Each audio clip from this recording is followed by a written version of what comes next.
Paul Rawkins, Senior Director at Fitch Ratings. Fitch, of course, cut Greece's credit rating last December, voicing concern over its debt burden. Thanks very much, Indy, for joining us.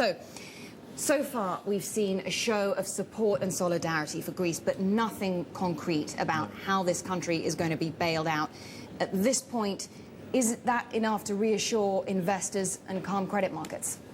No, I think yesterday the market wanted to see an expression of external financial support, and it didn't get it. So it's and the Commission is somewhat guilty in building up expectations and then disappointing them in a way. So it also suggests that, I mean, the fact that the Commission didn't come up with the external financial support suggests that they, in a way, don't think there's enough credibility either at this point in Greek deficit reduction plans. So what does this mean? A fresh wave of speculative attacks on Greece? I think the markets will remain very uncertain, yeah, because they want some sort of pointer and they haven't received it yet.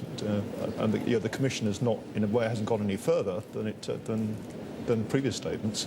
So further downgrades a possibility, or is it too soon to make that? Well, rating at this point is at BBB+ on negative outlook, so that gives you a sense of the direction at least.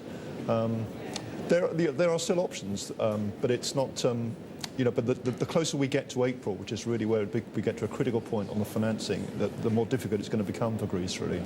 So what do you make of Greece's own plan? Because they're saying that, look, we are trying to cut our spending, freezing public sector wage, raising the retirement age. Is that plan enough? Is it going to work? Yeah, I mean, the problem with all those measures is they take time to work their way through. That's one issue. So it may be that 2010 is doable. There are various one-off items that drop in and out of the budget. But beyond that, the markets are concerned there's not a convincing medium-term fiscal sustainability plan in place.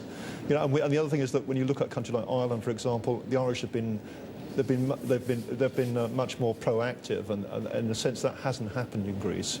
We haven't seen any big ticket fiscal policy programs, for example. Cuts in VAT, increases in VAT, for example, that sort of thing.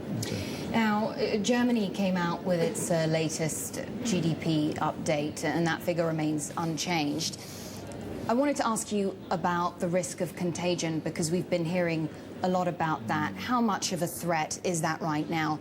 Because there have been concerns about the kind of risk that countries like Germany would take on by extending a financial lifeline to Greece. Yeah, I think that's overdone. I mean, Germany is the biggest economy in Europe. You think that's exaggerated, despite the large exposure of German banks to? Yeah, but I mean, Germany is the biggest player here, really. I mean, okay. I think there's more irrational contagion going on with some of the other countries like Spain and Portugal.